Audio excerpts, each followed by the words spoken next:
Hey everybody, Shoebox Legends here. Thanks for joining me for another installment of Slab and Gab today on the channel, where we take a look at a graded card or two from my sports card collection and talk about them a little bit. It's exactly what the title implies. And in today's little installment, we're going to delve just a bit deeper into 1981 Topps baseball. And I had shown in a recent Slab and Gab the 81 Rickey Henderson that you see in front of you, not the world's most aesthetically pleasing second year card at all for the superstar, but one I was happy to pick up nonetheless.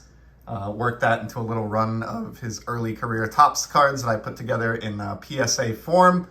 And in that video kind of got me to thinking that I had a couple of other 1981 sort of higher grade slabs that I wanted to show off. I think it's a beautiful set, and it's infamously challenging in terms of its card stock being very difficult. These cards wore easily, and I suspect, though I wasn't alive yet in 1981, I suspect a lot of, or I had yet to be born, I should say, I suspect a lot of these cards came out of the pack in, probably 8, maybe even 7 type grades, just because the cardboard was sort of so frail. So I enjoy the high grade examples of these, and they're not super expensive.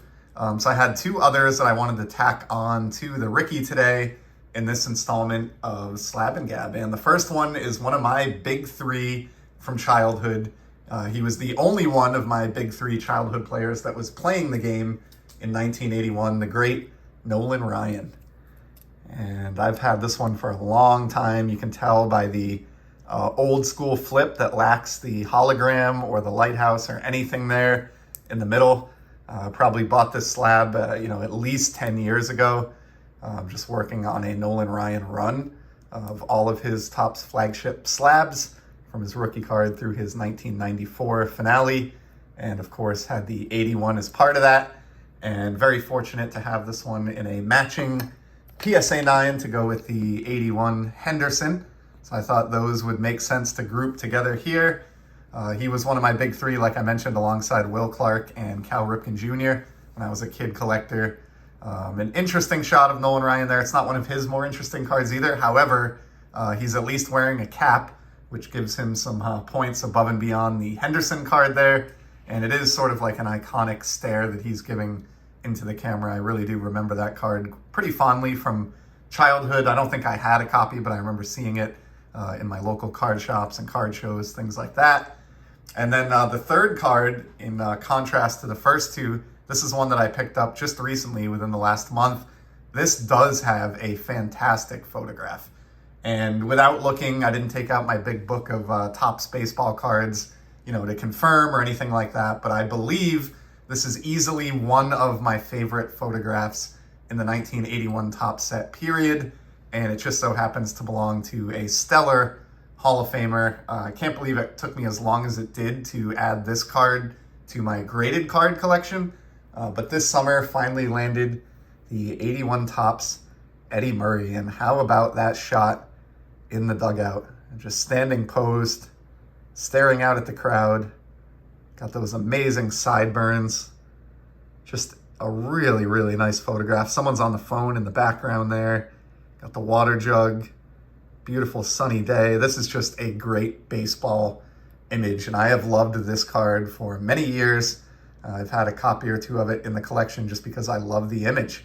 It's like I think 4th year Eddie Murray, so it's not significant in that sense, but this is like 1981 Topps baseball at its best right here. Just love the color scheme and the photograph, and of course, Murray, no slouch. Here's the back being a 9. It's, super clean as you would expect. Just a beautiful example of that card. And Murray had an amazing career. He was, recently brought up again this most recent MLB season as Miguel Cabrera joined him in the 500 home run, 3,000 hit club, which is a very elite club in baseball history. Just a handful of members. I think Cabrera was the 7th guy to achieve that. And of course, Eddie Murray was one of the previous 6 members of that exclusive club. So super talented player, and easily one of his best looking cards, period. And was able to bring that one home in the month of, I think, July or maybe even August, sometime over the course of this summer, for about $35. in a PSA 9. And at the time when I bought that, I don't think you could even sub a card to PSA at less than $30. So bringing that home in a 9. And as I said, these early, particularly 1980, 81, and maybe even 82, 83 to a lesser extent, really, really tough to get these in high grades. And so just happy to have scooped up those three. I'll probably keep my eyes peeled for other Hall of Famers in, fine 9s or even 8.5s as the rest of the summer and the fall, the baseball season winds down here.